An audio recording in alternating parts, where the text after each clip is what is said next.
In a quiet Colorado neighborhood, a smiling father loaded his truck before dawn, and by sunrise, an entire family had vanished. Behind the walls of their perfect home lay a truth so dark, it would shock the world. It was a quiet summer morning in Frederick, Colorado, the kind where the air feels lighter than usual, scented faintly with freshly cut grass from the lawns that lined the neat, curving streets. In this small town of barely 12,000 people, violent crime was something you read about happening somewhere else to someone else. Life here moved with a slower rhythm. Neighbors waved from across driveways, children rode bicycles in safe loops around cul-de-sacs, and porch lights clicked on at dusk more out of habit than necessity. At 2825 Saratoga Trail, the two-story home of the Watts family looked no different from the others, carefully maintained, welcoming, and ordinary. It was the kind of house that gave away little of what went on inside. To the casual passerby, it was a home that promised stability. White trim clean against brick, a well-kept yard, a front porch that looked perfect for a cup of coffee on a cool morning. But inside, in the days leading up to August 13, 2018, tensions were quietly pulling the threads of that perfect picture apart. Christopher Watts was 33 years old, quiet, soft-spoken, and unfailingly polite to those who knew him casually. In public, he was the dependable husband who never raised his voice, the devoted father pushing his daughter's swings at the park, the man who'd offer to help neighbors haul heavy boxes. He had the kind of manner that made people lower their guard. If there were storms brewing in his private life, they were invisible to most. Shanann Watts, his wife, was his opposite in many ways. Outgoing, driven, and socially connected, she filled her life, and the lives of those around her, with energy. She built an online presence that was equal parts personal diary and motivational feed, sharing videos and photos of her two little girls, Bella and Celeste, her health journey, her successes in her work with a nutrition and lifestyle company. Those who followed her online felt as if they knew her personally. They saw the matching outfits for the girls, the family trips, the smiles across the kitchen table. She was, to friends and strangers alike, a picture of resilience and optimism. But photographs and short video clips, as polished as they appear, can never tell the whole story. Behind the walls of the Watts home, Christopher and Shanann's marriage was under strain. The reasons were layered: financial stress, diverging personalities, the exhausting pace of raising two small children, and, as would later emerge, a new and dangerous factor: Christopher's growing attachment to another woman. The summer of 2018 was a turning point. Shanann, pregnant with the couple's third child, had taken Bella and Celeste to North Carolina for an extended stay with her family. It was meant to be a mix of vacation and work. She could spend time with relatives while still running her business remotely. Christopher stayed behind in Colorado, working and keeping up with the house. On the surface, it was a practical arrangement. In reality, the physical distance widened an emotional gap that had been forming for months. While Shanann was away, Christopher began spending more time with a coworker named Nico. What started as friendly conversation evolved quickly into a romantic relationship. For Christopher, it was intoxicating, not only because of the secrecy, but because of how different it felt from his life at home. Nico asked about his thoughts, his opinions, his feelings. She made him feel seen in a way he claimed he hadn't experienced in years. That validation, that rush of being desired, began to eclipse the weight of his responsibilities as a husband and father. By the time Shanann returned to Colorado in mid-August, the man she came home to was not the same one who had kissed her goodbye at the start of the summer. Christopher was distant, quieter than usual, preoccupied. He had already begun thinking about life beyond his marriage, and, chillingly, how to remove the obstacles between him and that imagined future. The night of August 12, 2018, was unremarkable in outward appearance. Shanann had been on a work trip to Arizona and arrived home in the early hours of August 13th, dropped off by a friend. It was just after 2 a.m. The house was dark, the neighborhood silent. But inside, a sequence of events was about to unfold that would shatter not only the Watts family, but also the town's sense of safety, and would grip the attention of millions far beyond Colorado's borders. In the hours that followed, something happened inside 2825 Saratoga Trail that Christopher would later describe in shifting ways. First one version, then another, as investigators pressed him. What never changed were the final outcomes.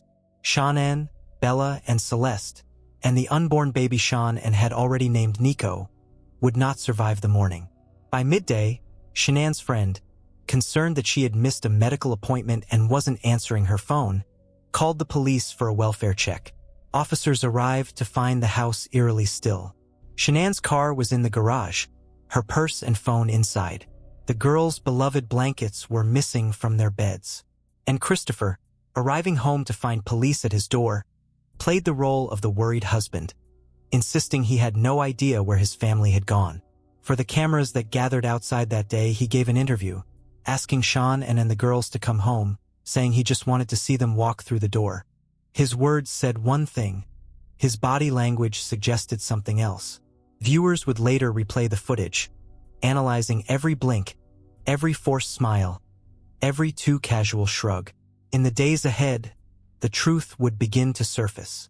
Investigators, neighbors, and the public would learn that the man who had presented himself as a loving father had been living a double life, and that the disappearance of Sean and the children was no mystery at all.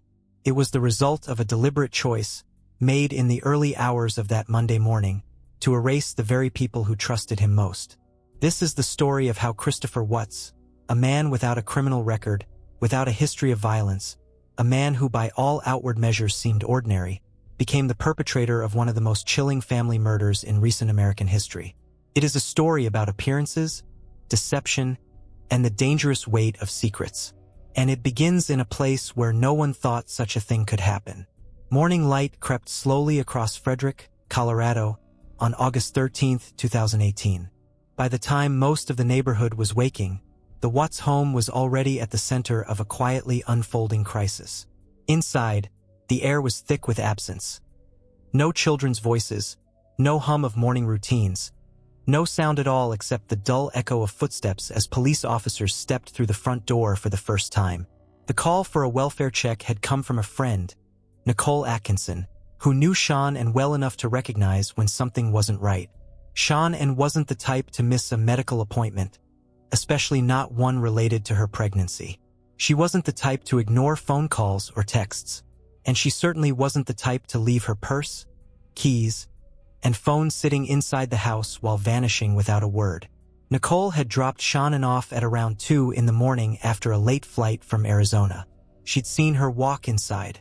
There was no reason to think anything was wrong, until the silence stretched on too long.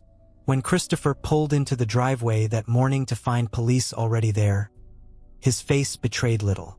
He moved with controlled composure, unlocking the front door, gesturing for the officers to enter, answering questions with the clipped efficiency of someone trying to help, or at least trying to appear as though he was. Inside, nothing seemed disturbed at first glance, but the details told another story. Shanann's shoes were neatly by the door. Her suitcase sat at the bottom of the stairs, partially unpacked. The girls' beds were stripped of their blankets they rarely slept without. The baby monitor in the master bedroom showed an empty room. Christopher explained that he'd left for work early that morning and hadn't seen Sean or the kids since. He speculated that maybe she'd taken them to a friend's house. He didn't offer any names, just vague possibilities. But Nicole wasn't buying it. Neither were the officers. They noted the inconsistencies, the way Christopher avoided certain questions.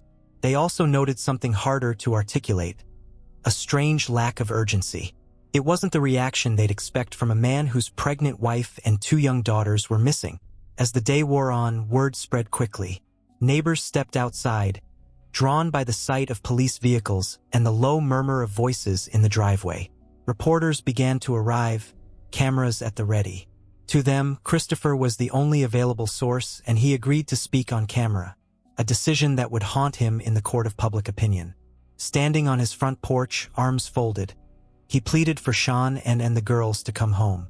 But there was something in the delivery, a stiffness, a faint upward curl of the lips when he spoke, that viewers would later dissect frame by frame. To some, it looked like relief. To others, like a performance not fully rehearsed. That same afternoon, investigators began pulling threads. They spoke with Shanann's friends and family, who told them about her pregnancy, her concerns about Christopher's behavior, and the strain in their marriage. They learned about the trip to North Carolina, the arguments, the growing distance between the couple. And then they learned about Nico Kessinger. Nico told police she had been seeing Christopher for a few weeks, and that he had claimed he was in the final stages of separating from his wife. She insisted she didn't know Sean and was pregnant until after the disappearance.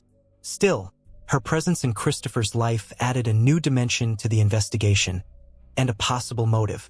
Meanwhile, the search for Sean and Bella and Celeste intensified. Flyers with their faces went up across town. Social media lit up with posts, photos, and theories. In a community where everyone seemed to know everyone else, the idea that something terrible might have happened inside the Watts home sent a ripple of unease through the streets. By the next day, August 14th, investigators had what they needed to press harder. They brought Christopher in for questioning, confronting him with the inconsistencies in his story, the mounting evidence, and the reality that the longer his family remained missing, the worse things looked for him.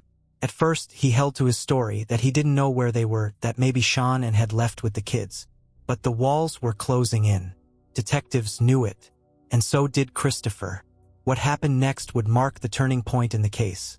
The moment when the carefully constructed facade began to crack, and the truth, in all its brutality, started to leak through. August 14th, 2018, began with a sense of mounting pressure. For investigators, the clock was ticking. Missing persons cases involving children are treated with urgency. Every hour without answers increases the stakes. Christopher Watts sat in an interview room at the Frederick Police Department. It wasn't his first conversation with detectives, but this time the atmosphere was different. The pleasantries were stripped away. The questions came sharper, more pointed. Across the table, trained interviewers read every twitch of his jaw, every shift in posture. They asked again about the morning Sean and the girls vanished. His account was simple, almost rehearsed. They'd had an emotional conversation before he left for work. He claimed she said she was taking the kids to a friend's house. He left before sunrise and hadn't seen them since. But detectives had been busy. They'd spoken to Shanann's friends, women who told them about the crumbling marriage, about how Sean and feared Christopher was pulling away. They'd recovered security camera footage from the neighbor's house across the street, which showed Christopher backing his work truck into the driveway early that morning, loading it with something before driving off. The movement was deliberate, purposeful. When they played the footage for him, he barely flinched. He explained it away as loading tools for work. But the neighbor watching alongside officers noticed something else. The way Christopher stood with his hands on his head afterward, the restless shifting of his weight. The neighbor had known him long enough to sense this was not a man simply worried. This was a man under strain. The more they pressed, the more the contradictions showed. Christopher insisted he didn't know where his family was. Yet he didn't ask for updates on the search. He didn't cry. He didn't show anger or panic. There was only a flat steadiness, as though he were conserving energy for something else. Then came the moment detectives often plan for. They suggested a polygraph. It's not admissible in court, but it can be a powerful tool in the interrogation room. Christopher agreed. The test was conducted that same day. A polygraph examiner explained the process carefully, made small talk to put him at ease, and then began the questions. When it was over, the examiner didn't mince words. Christopher had failed, and not just failed, but failed decisively. When confronted with the result, he clung to his version of events.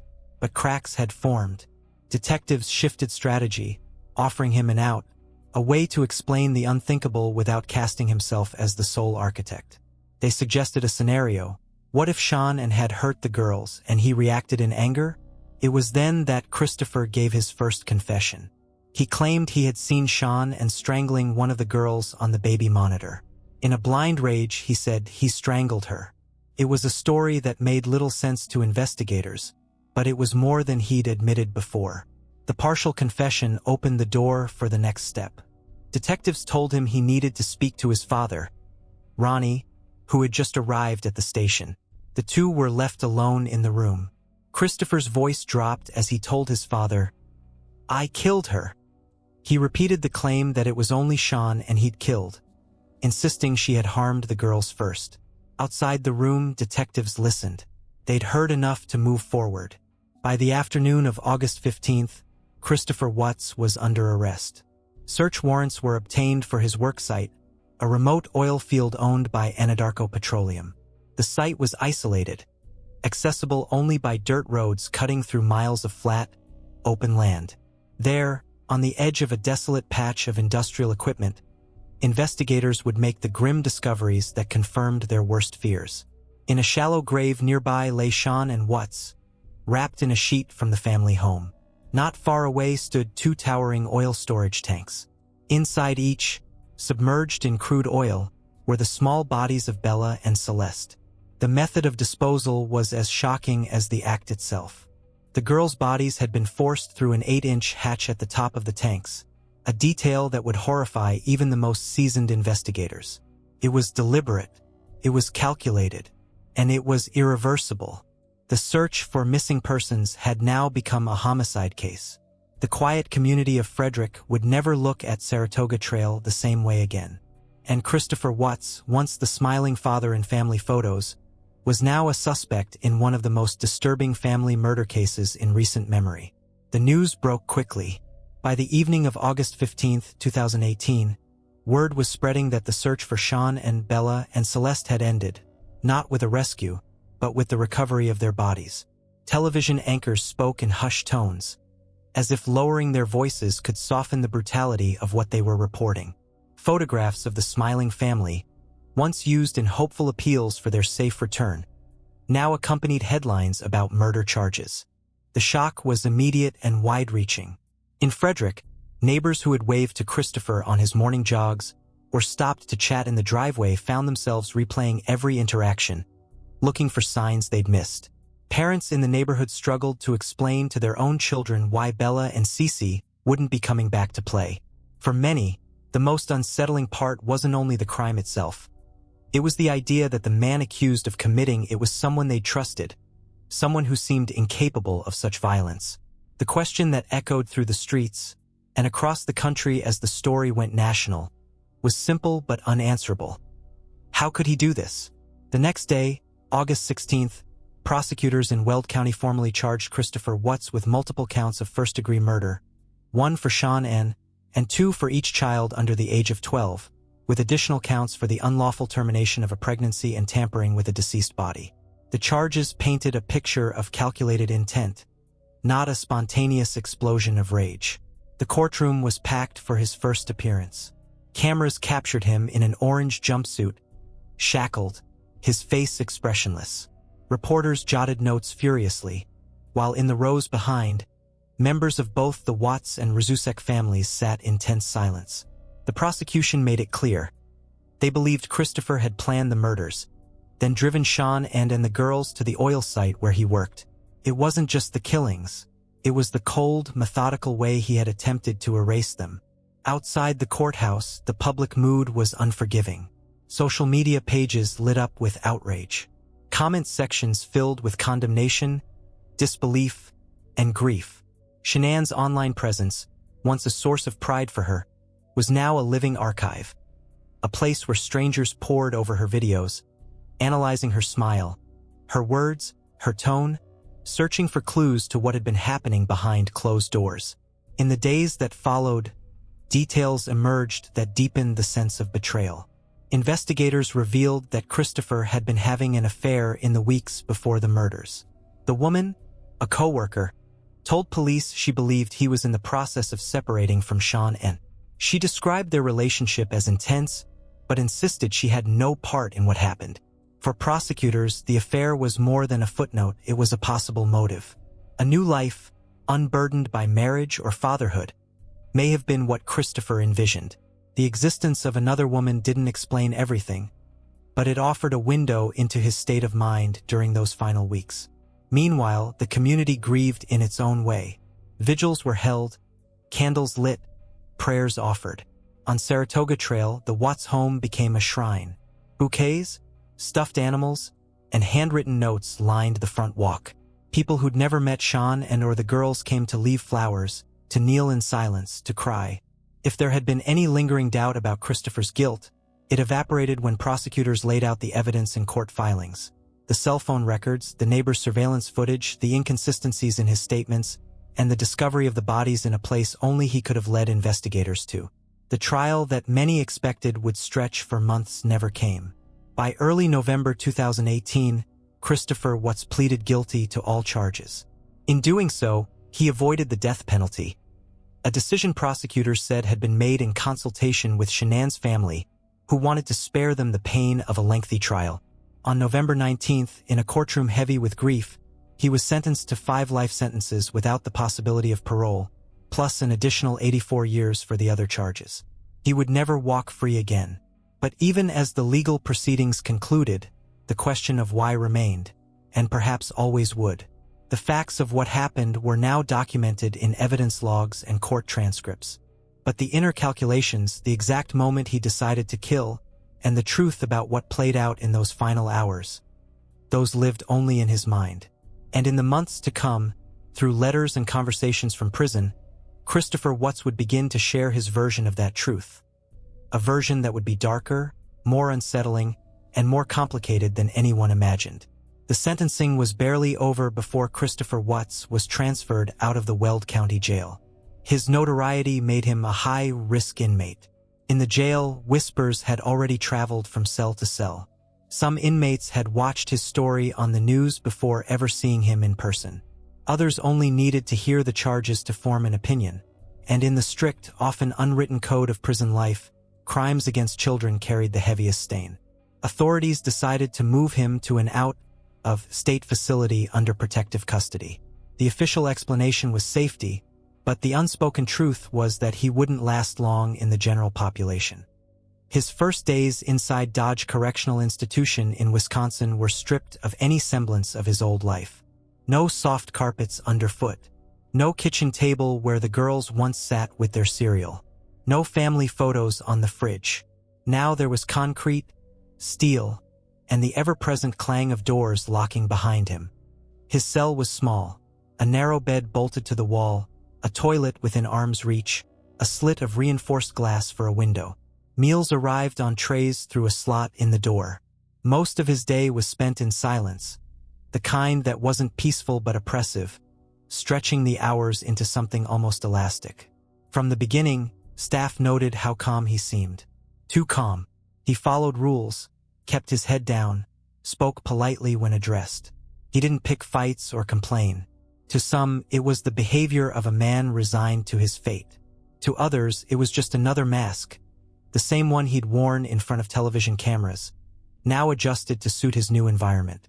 The isolation gave him time to think and to write. In the months after his conviction, Christopher began exchanging letters with people on the outside. Some were strangers drawn to infamous cases. Others were true crime authors hoping to document his story. Among them was one correspondent who would eventually draw from him a more detailed account of the murders than he had ever given in court. In those early letters, his tone swung between scripture and self-reflection. He spoke of finding God in his cell, of forgiveness, of the belief that even the worst sins could be washed away. To the untrained eye, it might have seemed like the beginning of redemption. But to those who had followed the case closely, it raised questions. Was this genuine repentance? Or another performance? This time for a different audience?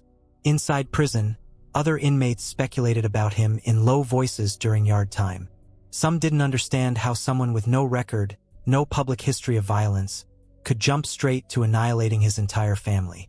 Others said they understood it all too well. The double life, the lies, the pressure building until it found the most destructive outlet possible. Whatever the truth, Christopher seemed to be in no rush to share every detail. He admitted to killing Shanann, Bella, Celeste, and the unborn baby, Nico. But the exact sequence, the why of it, shifted depending on when and to whom he spoke. It was as if he were rearranging the pieces in his head, searching for a version of the story that he could live with. Months would pass before he offered a fuller confession. And when it came, it would contain details so disturbing that even seasoned investigators would admit they stayed with them long after. For now, in those first days and weeks, Christopher Watts lived in the gray routine of prison life. A man cut off from the world he'd once inhabited, carrying the weight of a crime that had turned him from suburban father to one of the most vilified figures in America. And somewhere in the silence, the letters kept going out. By the spring of 2019, Christopher Watts had been behind bars for several months. On paper, his case was closed. He had pleaded guilty, been sentenced to life without parole, and the public's attention had shifted to other headlines. But inside Dodge Correctional Institution, the story was still unfolding. Not in courtrooms, but in the pages of letters and the quiet corners of monitored visits. It was during this period that Christopher began opening up in a way he hadn't during interrogations. In March, investigators from Colorado traveled to Wisconsin to speak with him again. They wanted clarity, and maybe, deep down, they wanted to hear him say the words without the scaffolding of partial truths and deflections. When they sat across from him in that small, windowless interview room, the atmosphere was different from the tense sessions back in Frederick. He was polite, almost deferential. And this time, he seemed prepared to talk. He began by dismantling the story he had told during his first confession, the claim that he killed Shanann and only after she had harmed the girls. That version, he admitted now, was a lie. Shanann and had never touched them. The truth, he said, was worse. He had killed all four. In a voice that was disturbingly calm, he described the hours after Shanann and returned home from her business trip on the night of August 12th.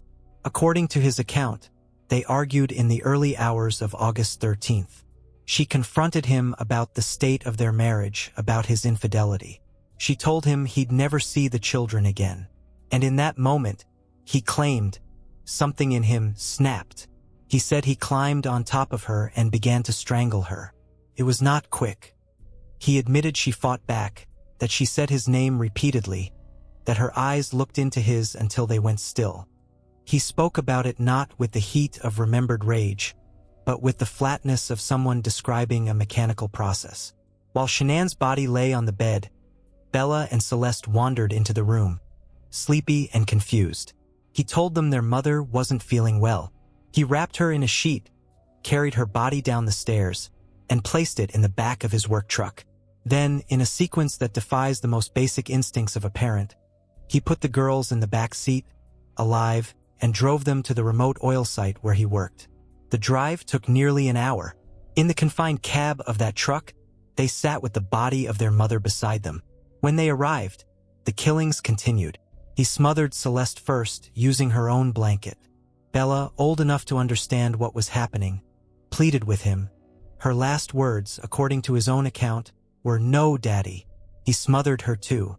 He then placed their small bodies into separate oil tanks through narrow hatches, forcing them into spaces that should have been physically impossible for a human body to enter.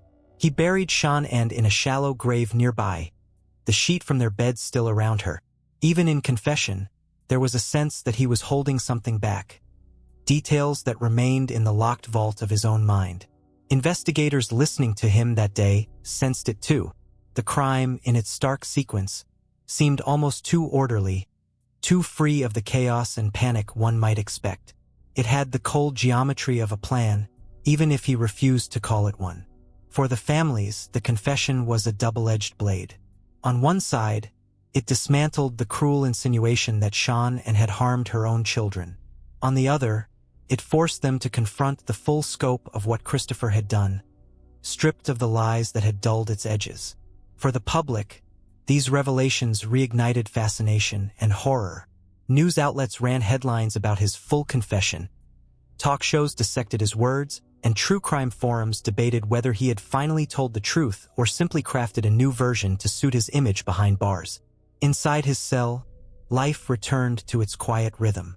The interviews were over, the letters continued, and Christopher Watts remained where he would be for the rest of his life.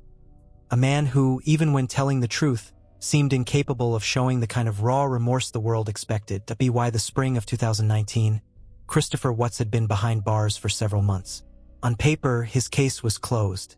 He had pleaded guilty, been sentenced to life without parole, and the public's attention had shifted to other headlines. But inside Dodge Correctional Institution, the story was still unfolding. Not in courtrooms, but in the pages of letters and the quiet corners of monitored visits. It was during this period that Christopher began opening up in a way he hadn't during interrogations. In March, investigators from Colorado traveled to Wisconsin to speak with him again. They wanted clarity, and maybe, deep down, they wanted to hear him say the words without the scaffolding of partial truths and deflections. When they sat across from him in that small, windowless interview room, the atmosphere was different from the tense sessions back in Frederick. He was polite, almost deferential, and this time he seemed prepared to talk. He began by dismantling the story he had told during his first confession, the claim that he killed Shanann and only after she had harmed the girls. That version, he admitted now, was a lie. Shanann had never touched them. The truth, he said, was worse. He had killed all four. In a voice that was disturbingly calm, he described the hours after Shanann returned home from her business trip on the night of August 12th. According to his account, they argued in the early hours of August 13th. She confronted him about the state of their marriage, about his infidelity. She told him he'd never see the children again, and in that moment, he claimed, something in him snapped. He said he climbed on top of her and began to strangle her. It was not quick. He admitted she fought back, that she said his name repeatedly, that her eyes looked into his until they went still. He spoke about it not with the heat of remembered rage, but with the flatness of someone describing a mechanical process. While Shanann's body lay on the bed, Bella and Celeste wandered into the room, sleepy and confused. He told them their mother wasn't feeling well. He wrapped her in a sheet, carried her body down the stairs, and placed it in the back of his work truck. Then, in a sequence that defies the most basic instincts of a parent, he put the girls in the back seat, alive, and drove them to the remote oil site where he worked. The drive took nearly an hour. In the confined cab of that truck, they sat with the body of their mother beside them. When they arrived, the killings continued. He smothered Celeste first, using her own blanket. Bella, old enough to understand what was happening, pleaded with him. Her last words, according to his own account, were, "No, Daddy." He smothered her too. He then placed their small bodies into separate oil tanks through narrow hatches, forcing them into spaces that should have been physically impossible for a human body to enter. He buried Shanann, and in a shallow grave nearby, the sheet from their bed still around her. Even in confession, there was a sense that he was holding something back, details that remained in the locked vault of his own mind. Investigators listening to him that day sensed it too. The crime, in its stark sequence, seemed almost too orderly, too free of the chaos and panic one might expect. It had the cold geometry of a plan, even if he refused to call it one. For the families, the confession was a double-edged blade. On one side, it dismantled the cruel insinuation that Shanann had harmed her own children. On the other, it forced them to confront the full scope of what Christopher had done, stripped of the lies that had dulled its edges. For the public, these revelations reignited fascination and horror. News outlets ran headlines about his full confession. Talk shows dissected his words, and true crime forums debated whether he had finally told the truth or simply crafted a new version to suit his image behind bars. Inside his cell, life returned to its quiet rhythm. The interviews were over, the letters continued, and Christopher Watts remained where he would be for the rest of his life. A man who, even when telling the truth, seemed incapable of showing the kind of raw remorse the world expected. Family annihilation is a term that sounds clinical, almost sterile, but the reality behind it is anything but. Criminologists use it to describe cases in which one member of a family, usually the father, murders the rest of the household. It's a crime so rare and so incomprehensible to most that when it happens, it tends to dominate headlines. The motivations in such cases can vary, but patterns do emerge. Some perpetrators kill out of a twisted sense of mercy, convinced they're sparing their loved ones from shame or financial ruin. Others are driven by rage, jealousy, or revenge. And some, perhaps the most cold-blooded of all, see their family not as individuals but as obstacles, barriers to a new life they've decided to pursue. In the public mind, Christopher Watts fit that last category. His life before the murders gave no obvious warning signs, no arrests, no documented history of violence. By most accounts, he was quiet, dependable, the kind of man people described as a nice guy. That very ordinariness became part of the shock. He didn't look like a killer. But in truth, there is no look. Experts studying these crimes often point to a phenomenon known as masking. The killer maintains an outward image that hides dissatisfaction, resentment, or secret desires. Friends and coworkers see the mask. The spouse and children might see flickers of what lies beneath, but even they often underestimate the depth of the discontent until it's too late. In Christopher's case, the mask was carefully maintained. He played the role of the devoted father in public, but in private, a parallel life was developing. The affair with Nicole Kessinger wasn't just a fling. It represented, to him, an entirely new identity, one unburdened by fatherhood, debt, or marital tension. That imagined life was intoxicating, and it began to eclipse the one he actually lived. This is where the profile of the family annihilator becomes relevant. Researchers at the University of Huddersfield in the UK have categorized such killers into 4 main types: self-righteous, blaming the spouse for the breakdown of the family and using the murders as punishment; anomic, viewing the family as a reflection of their own success and killing them when that image is threatened; disappointed, believing the family has failed to meet expectations or live up to ideals; paranoid, thinking they are protecting the family from a perceived external threat. Christopher didn't fit neatly into just one. Elements of the self-righteous type were there. His own statements about Shanann and threatening to take the kids away hint at a punitive streak. But there was also an anomic thread. With the affair, he envisioned a new, more successful life, and the family he already had no longer fit into that picture. What made his case especially chilling was the absence of the typical escalation found in many domestic violence situations. There were no police calls to the home, no restraining orders, no documented threats. Whatever darkness existed in him seemed to leap fully formed from thought to action in a matter of weeks. Psychologists caution against oversimplifying such cases, but one theme emerges repeatedly: narcissism. The inability or unwillingness to truly see others as separate, autonomous beings with needs equal to one's own. In the narcissistic mind, the family is part of the self-image, not independent lives to be nurtured and protected. When the self-image changes, the family can be discarded like any other possession. Christopher Watts may never put it in those terms. In his letters and interviews, he sometimes couches his motives in vague references to darkness or snapping, as though the act came from outside himself, but the facts suggest otherwise. He planned enough to drive to a remote oil site to bring tools to dispose of the bodies in a way that would be difficult to detect. Those aren't the actions of someone caught in a momentary storm. They're steps in a sequence.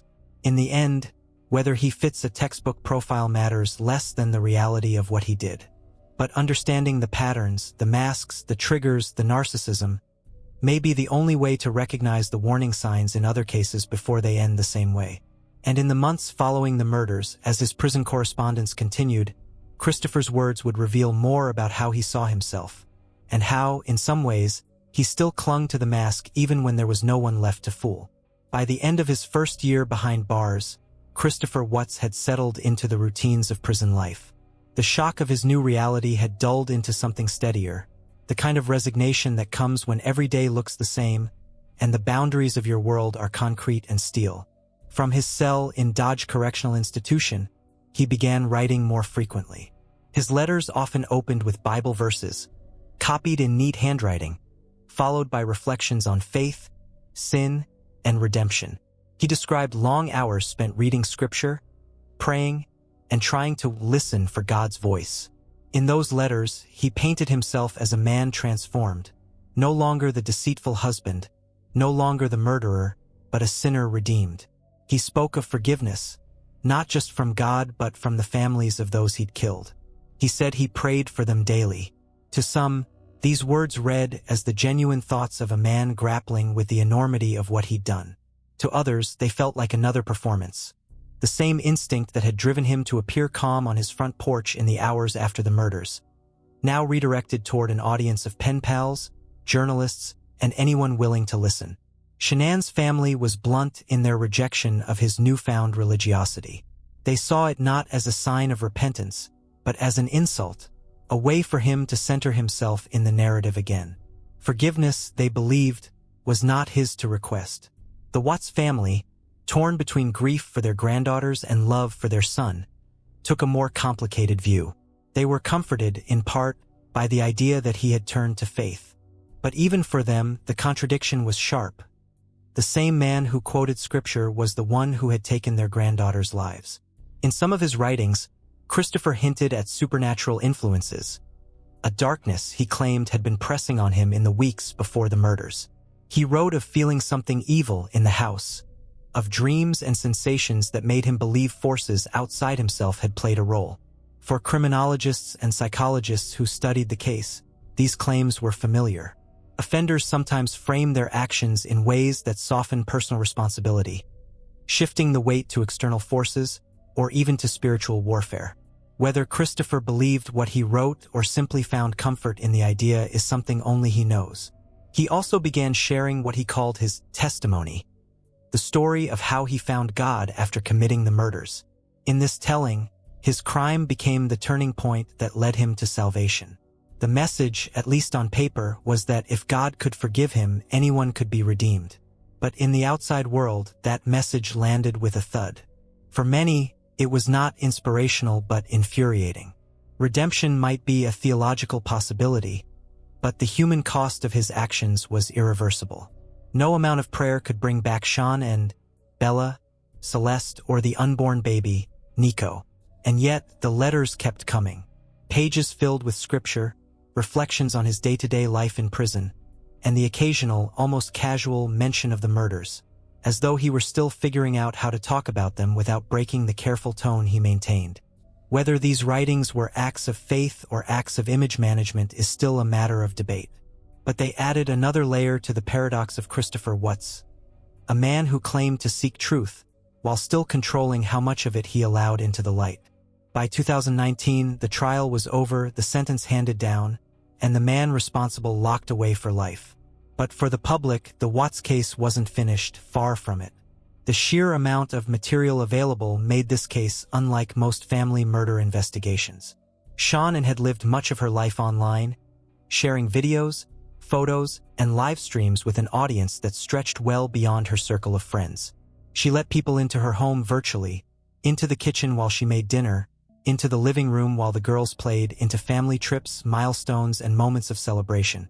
When she was alive, that openness was part of her charm. After her death, it became a window for strangers trying to understand what had happened. YouTube channels began dissecting her videos, sometimes frame by frame. They pointed out body language between her and Christopher, tone of voice, expressions in the background. A smile was no longer just a smile. It was evidence to be weighed, a clue to be debated. Documentary filmmakers took interest, too. Streaming platforms commissioned specials, piecing together police body cam footage, interrogation recordings, neighbor surveillance videos, and Shanann's own social media clips. The effect was haunting. The audience could watch, in real time, the transformation from an apparently normal suburban family to a crime scene. On Facebook and Reddit, entire communities formed around the case. Some were focused on facts, building timelines from police discovery documents and court transcripts. Others were fueled by speculation, spinning theories about hidden motives, secret accomplices, or unreleased evidence. For Shanann's family, the attention was double-edged. On one hand, the public outrage kept the victims' names alive, ensuring they wouldn't be forgotten. On the other, the scrutiny was relentless. Not all commentary was kind. There were corners of the internet that dissected Shanann's parenting, her marriage, even her personality, as if any flaw could be retroactively linked to her fate. The Watts family, too, found themselves under the digital microscope. Every public statement, every past photograph became fair game for strangers to interpret. The case had become more than a crime. It was now a narrative that millions felt entitled to examine, edit, and retell. True crime has always drawn an audience, but the Watts murders hit a unique intersection. A horrific crime, an apparently ordinary family, and a vast library of personal footage that blurred the line between victim and virtual acquaintance. People didn't just read about Shanann and her children. They could watch them, hear their voices, and feel as though they'd known them. That intimacy made the betrayal feel personal to many viewers.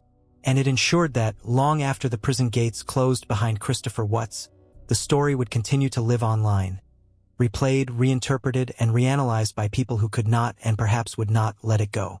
In the years that followed, every new letter from prison, every minor detail released from police records, was treated as a breaking development. It was a reminder that, while the crime itself lasted only a few hours, its digital shadow could stretch on for decades. When the sentencing was over and the cameras moved on, two families were left standing in the wreckage, both tied forever to the same crime, yet on opposite sides of it. For the Rzusek family, Shanann's parents and brother, grief came in waves that never truly receded. In the weeks after the murders, they had to navigate not only the unbearable absence of Shanann and Bella, Celeste, and unborn baby Nico, but also the practical aftermath. Funeral arrangements, legal proceedings, and the constant, inescapable media coverage. Their home in North Carolina became a quiet place, but not a peaceful one. The smallest reminders, a photo on the wall, a toy left in storage, a phone notification from Facebook memories, could knock the air from their lungs. For them, the idea of closure was meaningless. The trial was over, but the loss was permanent. They also faced something most grieving families don't: strangers dissecting their daughter's life online. Every video Shanann had posted, every word she'd spoken in a live stream, was now open to public interpretation. Some of the commentary was supportive, but not all of it. The cruelty of certain corners of the internet added a fresh layer of pain to an already unbearable situation. For the Watts family, the aftermath was complicated in a different way. Cindy and Ronnie Watts had lost their granddaughters, their unborn grandson, and their daughter-in-law. But they had also lost their son, not to death, but to a version of himself they could hardly reconcile with the boy they had raised. In interviews, Cindy often returned to the same point. She still loved her son, but she could not understand what he had done. She replayed their last conversations, wondering if she had missed a sign. She defended him against what she saw as exaggerations in the media, while still acknowledging the devastation his actions had caused. Their grief was layered with guilt. Guilt for not seeing it coming, guilt for loving someone who had done the unforgivable, guilt for the way their family's name had become synonymous with tragedy. And like the Rzuseks, they found themselves the subject of online vitriol, accused by strangers of excusing his actions or sharing in the blame. Both families carried a different kind of loneliness. The Rzuseks lost the people who filled their home with laughter. The Watts lost the son they thought they knew, replaced by an image of a killer that the world would never forget. In the years that followed, each family coped in their own way. The Rzuseks spoke publicly about domestic violence awareness, honoring Shanann and the children by telling their story in a way that might help others. The Watts family, more private, gave occasional interviews, often centered on their continuing relationship with Christopher behind bars. Neither side would ever fully escape the shadow of August 13, 2018. And as the case continued to live on in documentaries, news specials, and online discussions, both families had to live with the knowledge that the worst day of their lives was something the world felt entitled to revisit again and again. The court had rendered its judgment. But the real sentence, the one handed down to those left behind, was a lifetime of grief. Grief alone can be a lifelong weight. But for the families of victims in a high-profile family annihilation case, that weight is doubled: grief on one side, and the constant, often unwanted attention of the outside world on the other. For Shanann's parents, Frank and Sandy Rzusek, the trauma did not end with the sentencing. The violence that had taken their daughter and grandchildren was replayed again and again in news segments, documentaries, and online debates. They could not simply turn off the television or avoid social media. Their loved ones' faces and names had become part of an enduring public narrative. Every new documentary brought fresh interviews with experts and investigators, retelling the story in vivid detail. While these programs sometimes honored the victims, they also forced the Rzuseks to relive their worst moments in full color, with the sound turned up. For a parent or grandparent, those images are not just content, they are an open wound. The emotional cost was not limited to sadness. There was anger, too. Anger at Christopher. Anger at the lies he told.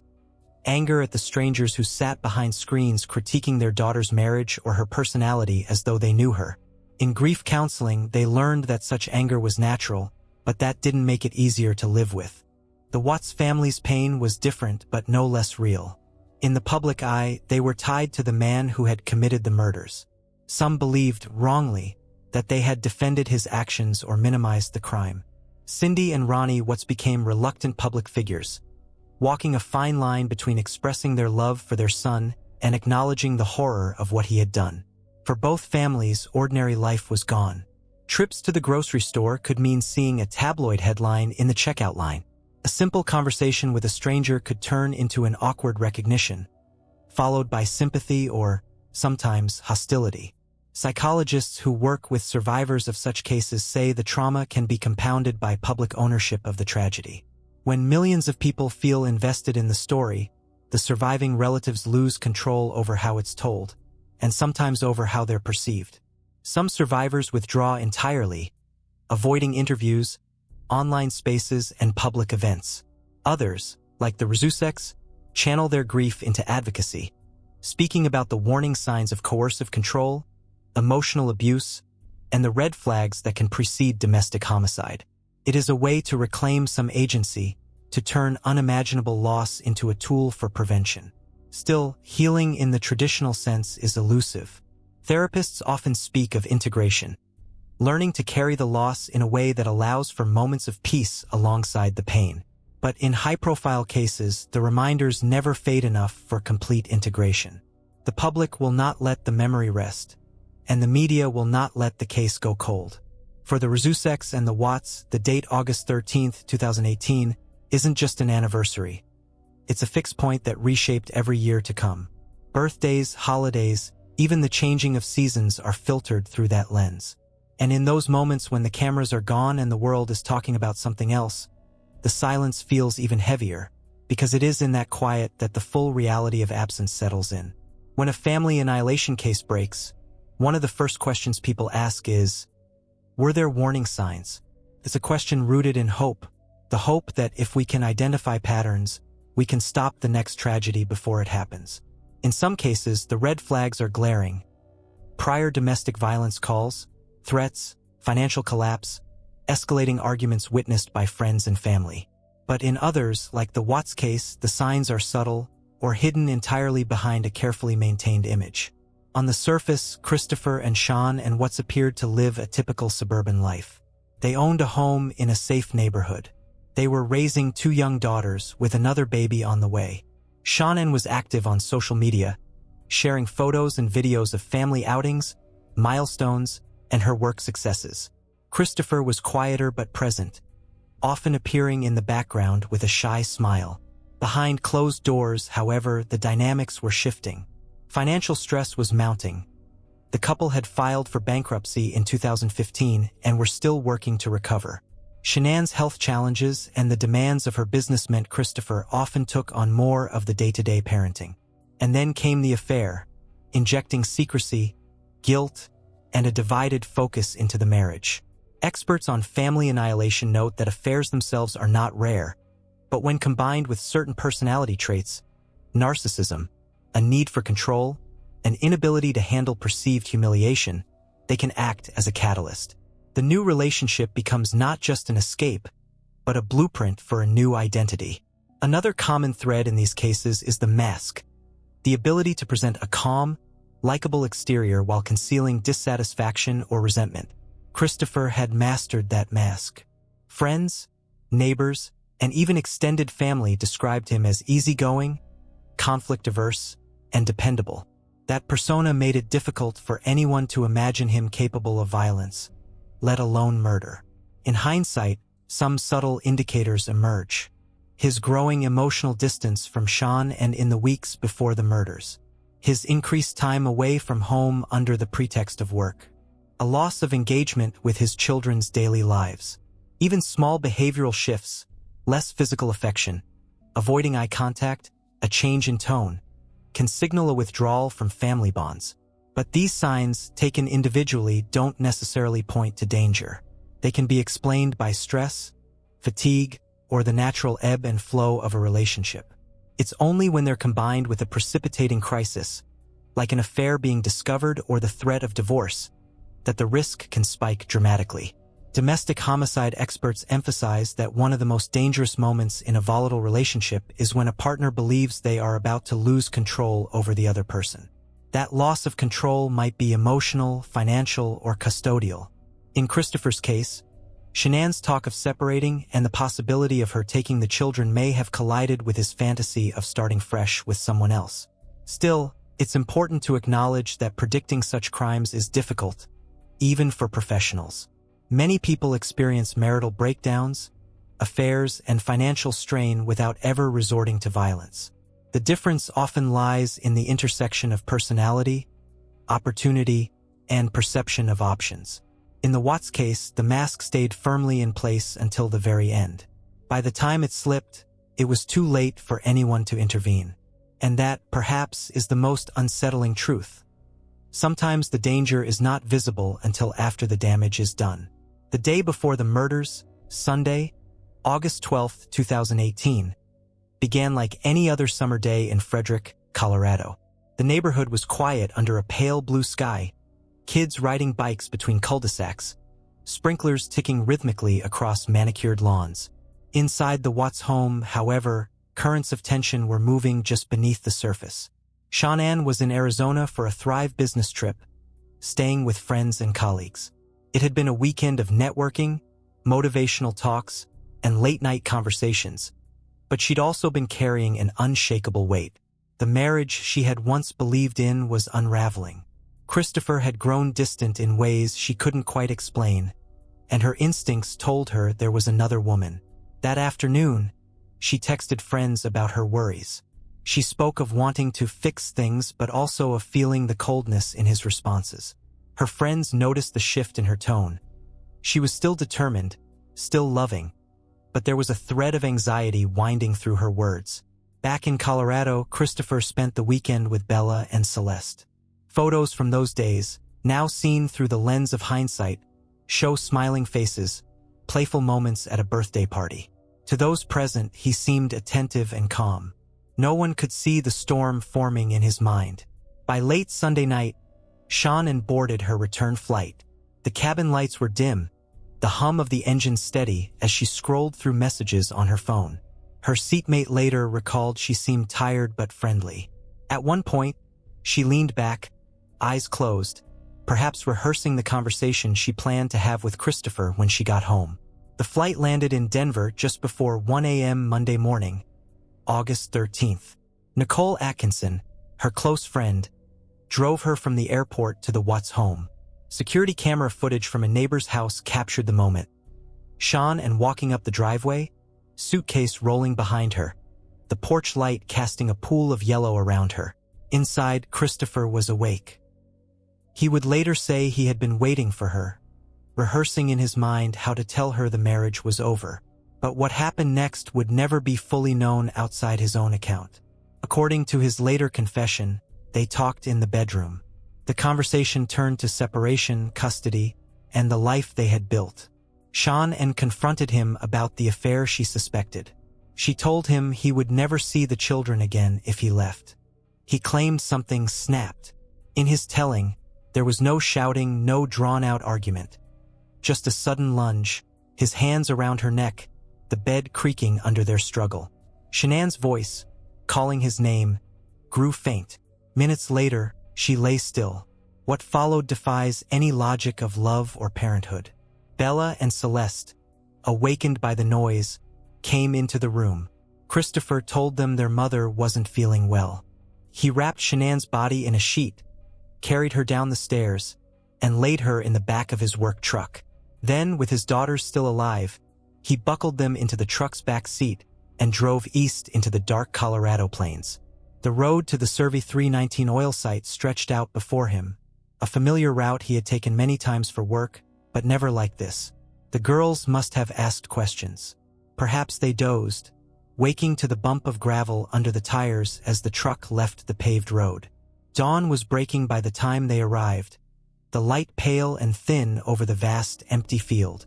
It was here, in that isolated place, that the final acts of violence took place. First Celeste, then Bella. His later confession claimed Bella's last words were, "No, Daddy." Minutes later, their bodies were hidden in separate oil tanks, their mother buried in a shallow grave nearby. By 7 a.m., Christopher was on his way back toward town, driving the same route he had taken hours earlier. The sky was brighter now, commuters heading to work, coffee in hand. To them, he was just another truck on the road. No one knew that inside that cab, less than an hour earlier, 3 lives had ended. By the time Christopher Watts pulled back into the driveway on Monday morning, August 13, 2018, the neighborhood was coming alive. Sprinklers hissed across lawns. Garage doors rattled open. The distant sound of children's laughter carried on the air. Inside his home, the silence was absolute. Shanann's phone, purse, and keys sat untouched. The girls' beds were empty, but instead of calling the police or notifying friends, Christopher showered, changed, and prepared for work, as if the past few hours had not happened. Around 8 a.m., Nicole Atkinson, the friend who had dropped Shanann off the night before, began texting her. No reply. That wasn't like Shanann, especially with a morning doctor's appointment for her pregnancy.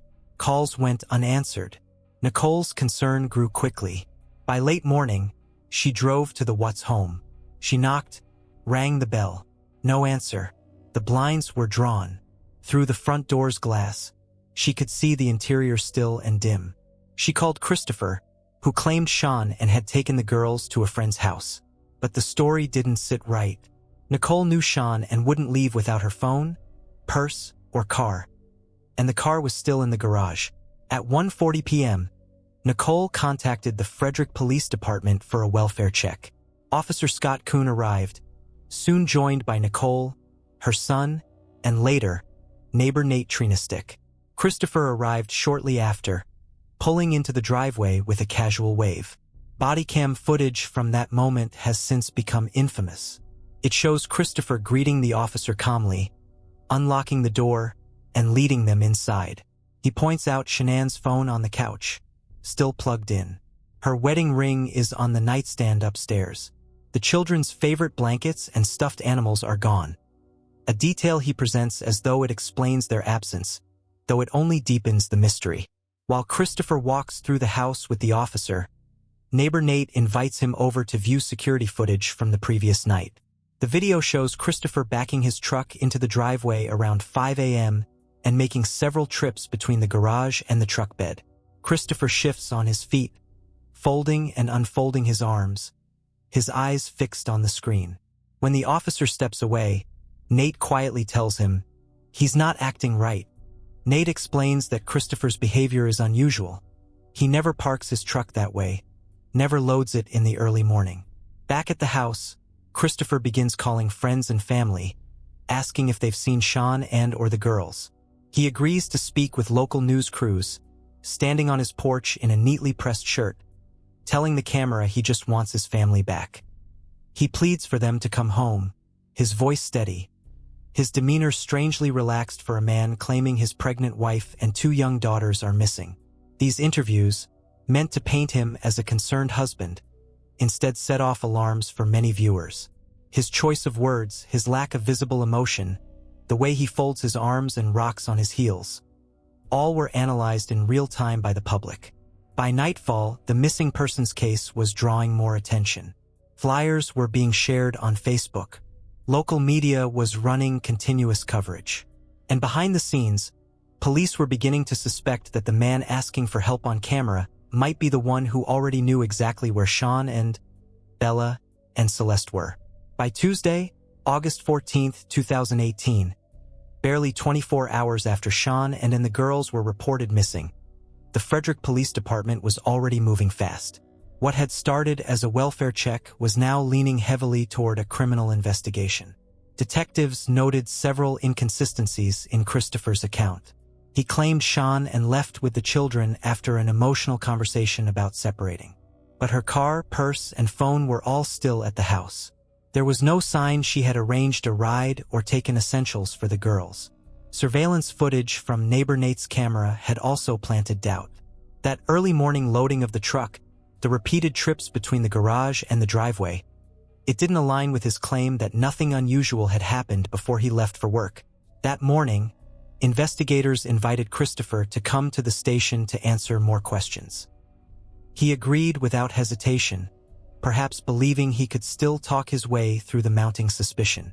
The interview room was small and windowless, the kind of space designed to chip away at comfort.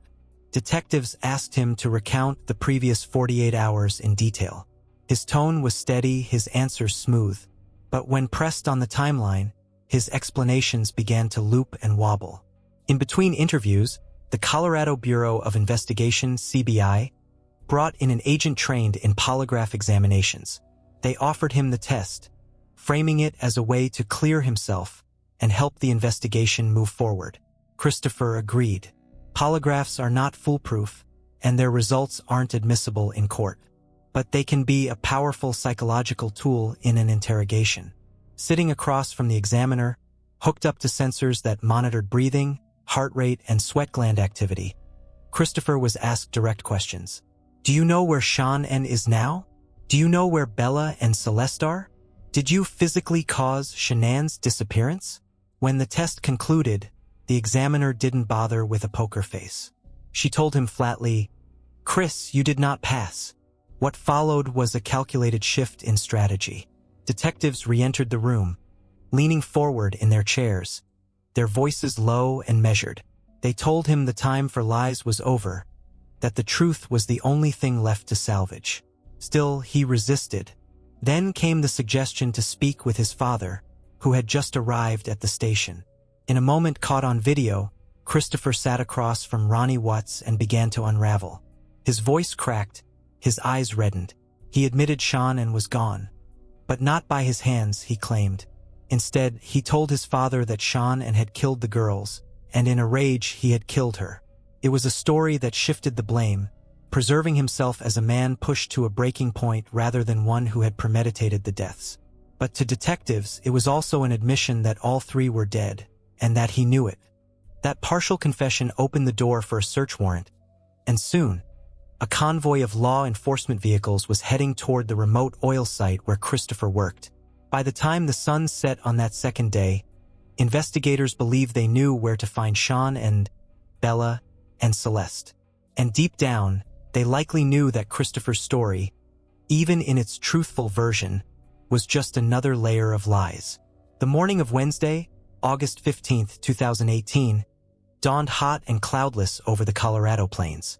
For the officers driving toward the Cervi 319 oil site, the rising sun did little to lighten the mood.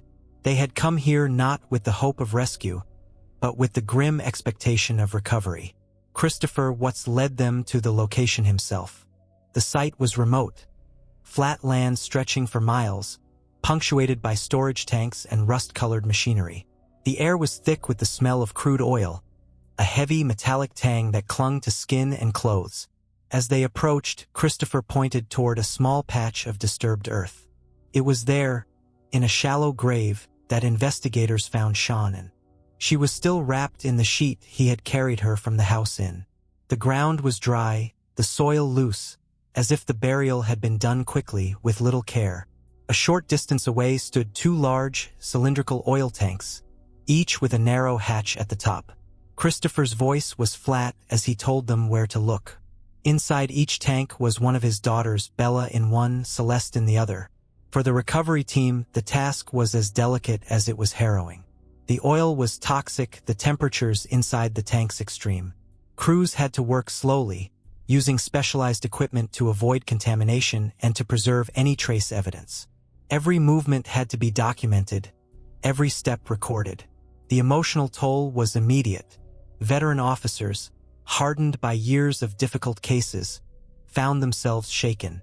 One later described the scene as the worst day of my career. Another admitted he couldn't stop thinking about the children's faces. Back at the coroner's office, the process of identification and autopsy began. Forensic pathologists worked through the layers of oil and debris, noting injuries, collecting samples, and cataloging every finding. Toxicology tests would later reveal traces of crude oil in the girls' lungs and stomachs, suggesting they were placed in the tanks while still alive. A detail that, if true, only deepened the horror. DNA analysis tied the bodies directly to the Watts home. Fibers from the bedding, hair strands consistent with Shanann and the girls, and residue from cleaning products found in the house. The sheet from Shanann's burial matched the pattern of her bed linens. By that evening, the recovery was complete. The site was still and silent once more. The disturbed earth smoothed over, the tanks sealed. But for everyone who had been there that day, the images would never fade. When Christopher was driven away from the oil field in the back of a police vehicle, he sat expressionless, staring out at the horizon. His version of the truth had crumbled under the weight of what they had found. The evidence was no longer just circumstantial. It was physical, undeniable, and final. The case had shifted in an instant from suspicion to certainty. And now, with the bodies recovered and the cause of death soon to be determined, prosecutors could begin building a case that would leave Christopher Watts with no room to escape responsibility. With the recovery of the bodies and the forensic evidence in hand, the case against Christopher Watts was no longer about if he had committed the murders. It was about how to secure a conviction that would withstand every possible challenge. In Colorado, the death penalty was still legal in 2018, but its application was rare. Prosecutors knew that if they pursued it, the trial could drag on for years, with endless appeals, media battles, and the possibility of re-traumatizing the Rzusek family through graphic testimony and evidence. District Attorney Michael Rourke gathered his team to discuss strategy. The evidence was overwhelming: DNA, fiber analysis, the polygraph failure, and Christopher's own shifting confessions. But a death penalty trial would require proving aggravating factors beyond a reasonable doubt, and even then, it would be up to a jury to decide. The Rzuseks' wishes weighed heavily on the decision. They made it clear they did not want to endure years of court appearances, hearings, and the constant reliving of the murders. What they wanted most was finality, a guarantee that Christopher would spend the rest of his life behind bars, unable to harm anyone again. Behind closed doors, the prosecution began negotiations with the defense. The terms were simple but absolute. If Christopher waived his right to trial and pled guilty to all counts, the state would remove the death penalty from consideration. For Christopher, the plea offer was both a lifeline and a trap. Accepting it meant avoiding execution, but it also meant admitting to the murders without the hope of acquittal or a lesser sentence. His attorneys urged him to take the deal, emphasizing the mountain of evidence stacked against him. On November 6, 2018, in a packed Weld County courtroom, Christopher Watts stood before the judge and entered guilty pleas to 9 counts. 5 counts of first-degree murder, including 2 for each child, under Colorado's statute for victims under the age of 12. 1 count of unlawful termination of a pregnancy. 3 counts of tampering with a deceased human body. There was no drama in his voice, no visible emotion as he answered the judge's questions. Each guilty seemed almost rehearsed, his tone flat, as if reading from a script. For Shanann's family, the hearing was both a relief and a fresh wound. Relief that the legal process would be swift. Pain in hearing, spoken aloud in court, the words that confirmed what they had always known. That Christopher, and no one else, had ended the lives of Shanann, Bella, Celeste, and baby Nico. With the plea entered, the path was clear for sentencing. And in just 2 weeks, that final hearing would bring the formal end to the case, though not to the grief or the questions that lingered. November 19, 2018, a cold Monday morning in Greeley, Colorado.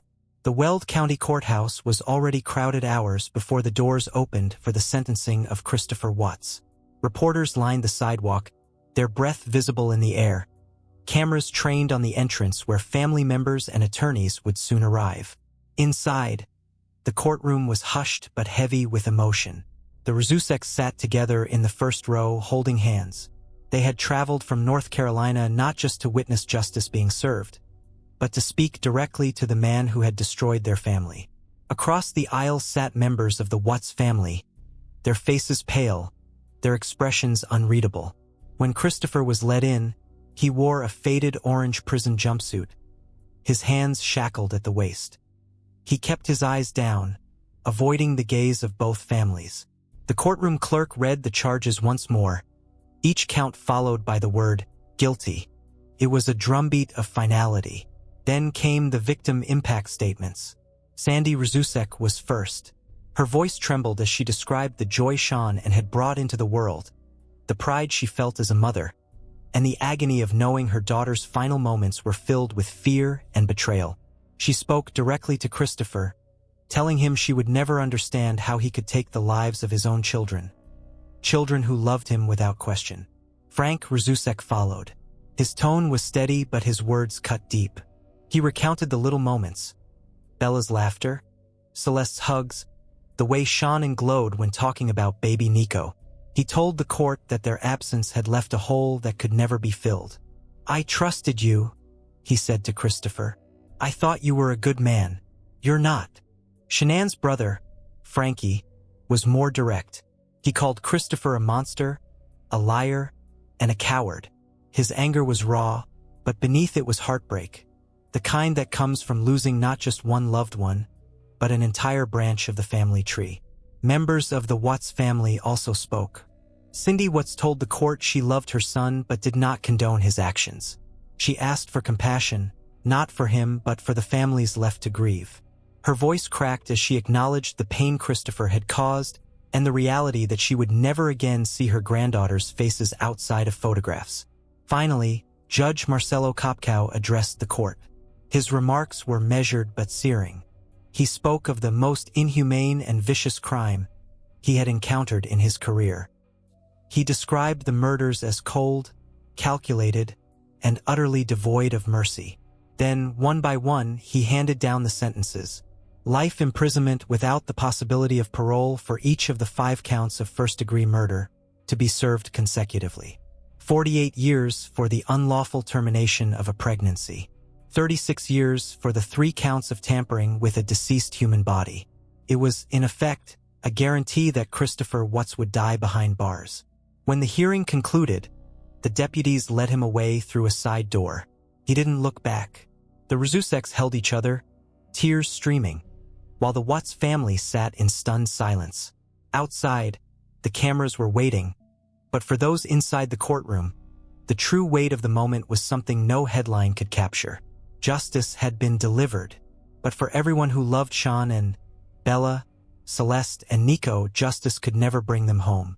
After the sentencing, Christopher Watts was moved from the Weld County Jail to the Colorado Department of Corrections System.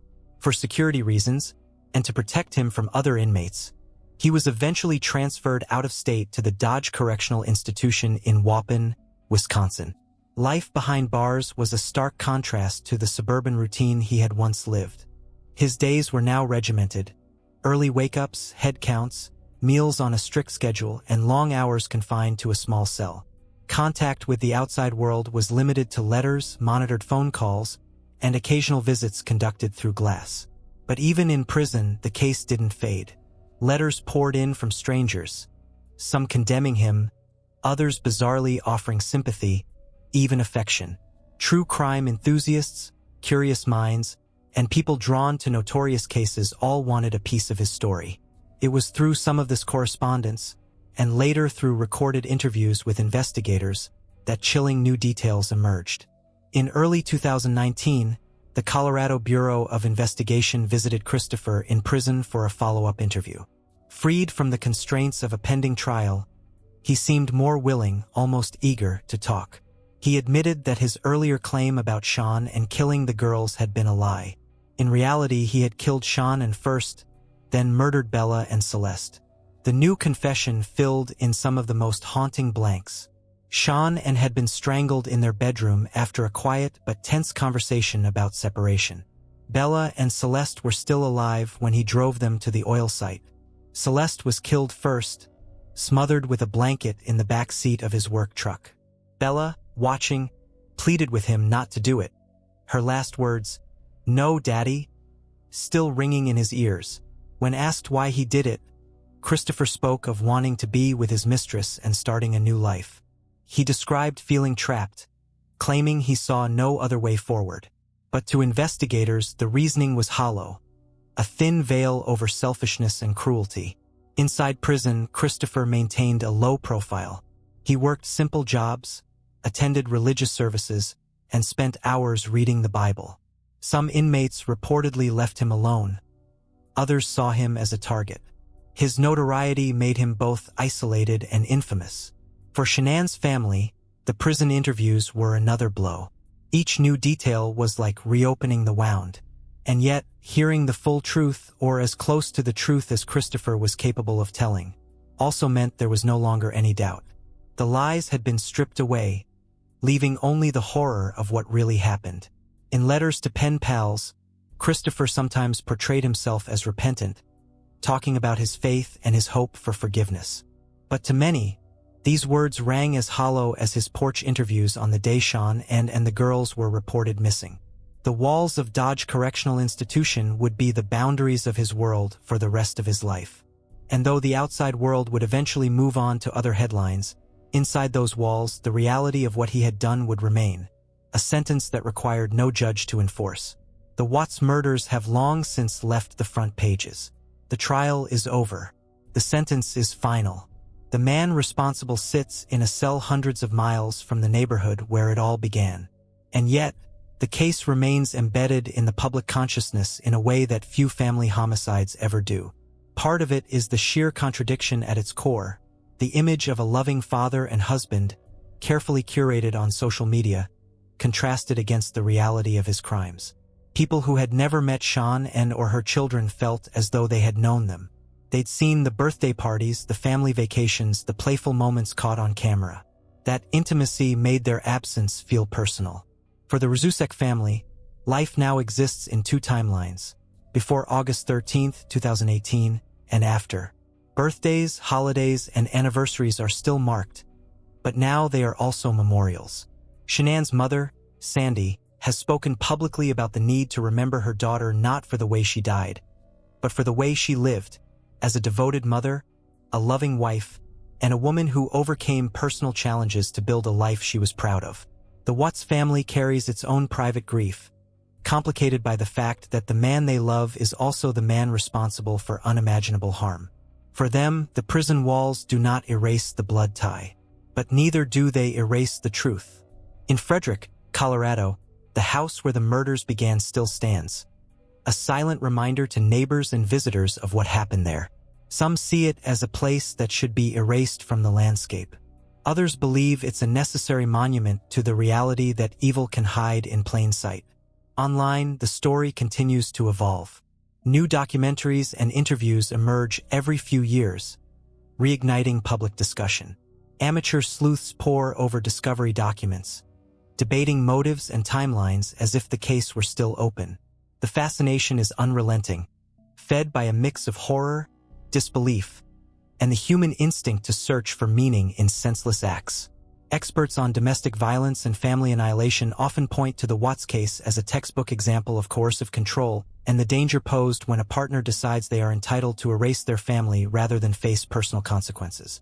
Shanann's story is now used in advocacy and training, not as a cautionary tale of her choices, but as a stark reminder of how quickly a facade can shatter. The final truth is this: no sentence, no prison cell, no documentary will undo what happened. The world lost 4 lives that summer morning: Shanann, Bella, Celeste, and unborn baby Nico.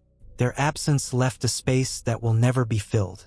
And yet, in every conversation that seeks to understand, in every advocacy effort that works to prevent another tragedy, and in every memory preserved by those who love them, their names endure. Because in the end, the Watts case is not just the story of a crime.